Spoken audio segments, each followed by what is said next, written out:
Godzilla, King Kong, the two most iconic giant movie monsters in the history of film, kings of their respective worlds, drawn together on a collision course of destruction to clash in the ultimate monster showdown for dominance. A franchise crossover of epic proportions, the likes of which not seen since the days of Universal's classic movie monster icons. The first time both contenders were ever depicted in color. The legendary bout that is attributed for skyrocketing Godzilla's career into what it is today. And now, after more than half a century, the kings will clash again. With the next entry in Legendary's MonsterVerse film series, the long-awaited rematch, nearly 60 years in the making, will finally take place in Godzilla vs. Kong. After several delays, the two franchises are ready to collide once more in a battle that is certain to be legendary. In honor of this event, several kaiju tubers across the internet are banding together once more to commemorate iconic and memorable moments from monster movie history. As such, I would like to take the opportunity to look back on some of Godzilla's history. It is important to be reminded that although Godzilla's reputation boasts an undefeated monster champion, it wasn't always like that. I am the Linkzilla. Join me as we once again rediscover a moment from Godzilla's history, one that shows more of Godzilla's personality and that he is a thinking animal, capable of emotions and reasoning, in one monstrous moment. The moment in question comes from Godzilla vs. Biollante, released in 1989. The second entry in the Heisei era of Godzilla films, and sequel to 1984's Return of Godzilla. An even more tragically underrated entry in the franchise, Godzilla vs. Biollante sought to introduce familiar elements into the new film continuity while providing a unique spin to keep audiences interested. The movie would, of course, feature a titular showdown between Godzilla and a new rival monster, much like the Showa era in its heyday. But the tones and commentary provided in the movie stand in a unique place in the series. I have said it many times before that Godzilla vs. Biollante is the Jurassic Park of the Godzilla franchise, as the attitudes presented here are very similar to the themes and commentary provided in Michael Crichton's novel. It seemed inevitable, as movies tend to adapt to the fears of the time. Godzilla was spawned in the 50s when nuclear power had been the greatest fear at the time, but in the late 80s and early 90s, strides in genetic studies and new technologies created a new fear of genetic power, the possibility of genetic science spawning an abhorrent chimera or new chemical weapons engineered to target genetic markers, and in similar vein to Jurassic Park, Godzilla vs. Biollante was used to explore the themes of this dread. Unfortunately, due to the lackluster reception of the movie at the box office, Toho decided to play it safe by doubling down on the classic Showa-era themes and rehashing classic Godzilla opponents throughout the rest of the series. And the dangers of genetic power would not be seen again until 1994's Godzilla vs. Space Godzilla, but this topic can be explored at length in another video. The moment chosen comes near the end of the film, when Godzilla has fought his way towards the nuclear power plants. It is then that Biollante presents herself in her second form, now boasting a size much greater than her original and sporting a crocodile-like head and jaws filled with sharp teeth.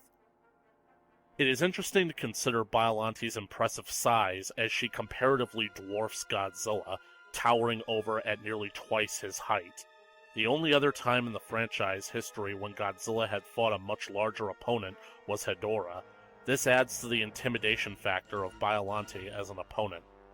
In part, I chose this movie because I feel the camera work is used to give insight into Godzilla's personality and what he is thinking from time to time. The suit isn't the most expressive in terms of visual cues, but the way the camera focuses on him in close-up shots gives the impression of what Godzilla is currently thinking, and this was done as far back as the first battle in the movie. What is clear from Godzilla's facial expressions was that he did not know what to make of Biollante during their first encounter. A giant mutant rose is not what Godzilla was expecting when he arrived. The fight proceeds to catch him off guard several times and starts out seeming in Biollante's favor. However, after mere moments of analyzing Biollante's strategy, it becomes clear to Godzilla how he can easily take control of the fight. The determined look on Godzilla's face shows that he is no longer indulgent of this imposter, and using his atomic breath, he is able to dominate Biollante from a distance, destroying her appendage vines and causing damage to her body.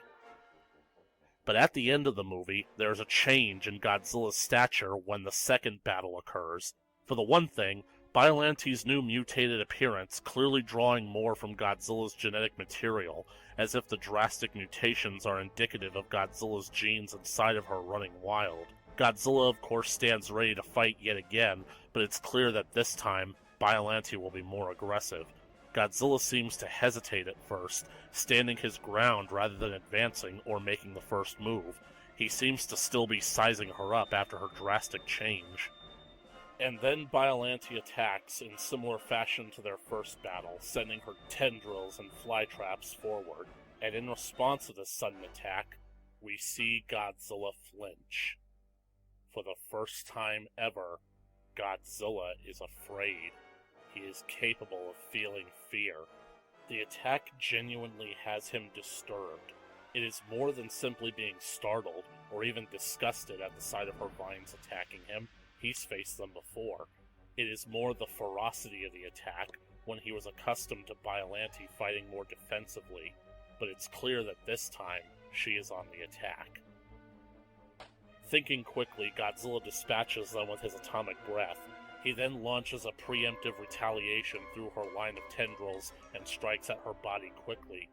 Godzilla is using the same strategy as before, believing that if he can destroy her vines, he can defeat her easily enough with his atomic breath from a distance. She attacks with a second set of tendrils, and Godzilla flinches again. She is recovering far faster than he had anticipated. He knows he can't slip up. He can't lose his advantage. He can't grow too overconfident whenever he lands an attack. As the tendrils fall dead and broken at his feet, it seems that his secured position is assured. That is until he sees what happens next. Biollante has learned from their previous fight too. She knows that Godzilla can easily keep her at a distance with his atomic breath, destroying her relatively delicate vines before she can reel him in close to her solid body. So she now takes the battle to him. In a stunning display of motion for a plant, Biollante literally uproots herself and charges forward towards Godzilla.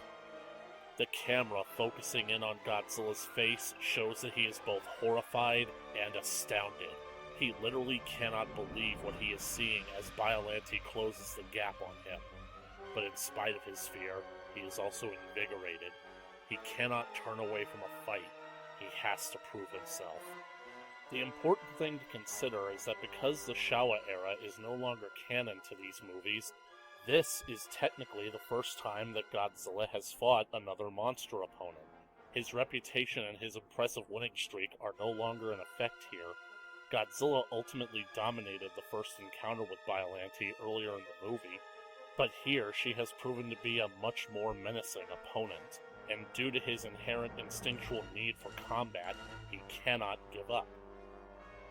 The fight is truly spectacular, showing a drastic turn from their first encounter, with Biollante showing to gain the upper hand and Godzilla playing defensively.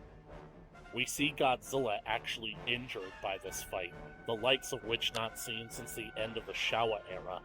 It was a bit personal for me, but when I saw this as a kid, I was genuinely afraid that Godzilla would lose. And yet, what truly becomes incredible regarding this fight is how fairly matched as opponents the two creatures are. The battle features a much more fast-paced give and take, where at one moment, Biollante could have the advantage, only for Godzilla to display a new ability and take control again, and vice versa. I believe at some point we see a change in Godzilla's demeanor through the battle. Like most of his fights, he is able to adjust his strategy in regards to his opponent. He is able to secure a shot to Biolante's throat for maximum damage, and seems to show no hesitation in engaging Biolante at close range. So Godzilla has gone from hesitant, to fearful, to prideful, and confident, all in the span of just a few moments, and we can glean them all from the context showcased in the camera work done for the movie. The fight, however, comes to a rather unconventional end. Godzilla looks to be deep in thought about something, and for the first time ever, we see Godzilla turn away from a fight. He slowly turns away from Biolante and walks towards the nearby shoreline. Staggering and disoriented, Godzilla falls headfirst into the water. The humans onlooking take this as a sign that the bacteria has succeeded in killing Godzilla. The movie later confirms, however, that it was actually a part of Godzilla's strategy. He could feel the bacteria weakening him from inside his body the more the battle increased his temperature, so he attempted to cool himself off in the water. When he emerges yet again, I have no doubts that Godzilla was prepared to go back to the fight, kind of like how a boxer is cooled off by his team in between rounds of a boxing match. But he emerged too late, only to find that Biolante was gone. It was a rather strange finale to consider and how it must have affected Godzilla's mood and mindset, because without Biolante to impede him, he'd be free to feed on the nuclear power plants, and yet he turns back toward the ocean and disappears. Is he disgraced, or is he strangely satisfied by the encounter? In some of his first battles of this continuity, Godzilla met an opponent that he drastically underestimated, and he paid the price for it. For the first time in his existence, he experienced fear while fighting something bigger and stronger than he was. Perhaps accepting the outcome of this fight was a sign to Godzilla that he might not be so invulnerable after all. He is not yet the alpha that we know him to be. The direction of the actor in the suit and the camera work done go to great lengths to showcase that Godzilla is capable of reacting to his environment and situation. A wide range of emotions all displayed in one scene alone. It is for these reasons that I chose this to be my one monstrous moment. I hope that you all enjoyed this video and share what you think. But we also want to hear from you now. Share your own monstrous moments from the Godzilla franchise down below, or better yet, go make your own videos exploring which scenes from the franchise speak to you and which truly have merit to be focused on. Other than that, I hope you all have a great day, and let them hear you roar.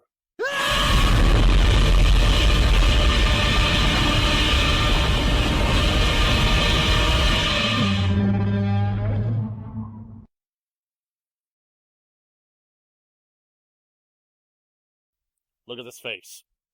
That's a face that says, I've seen enough hentai to know where this is going.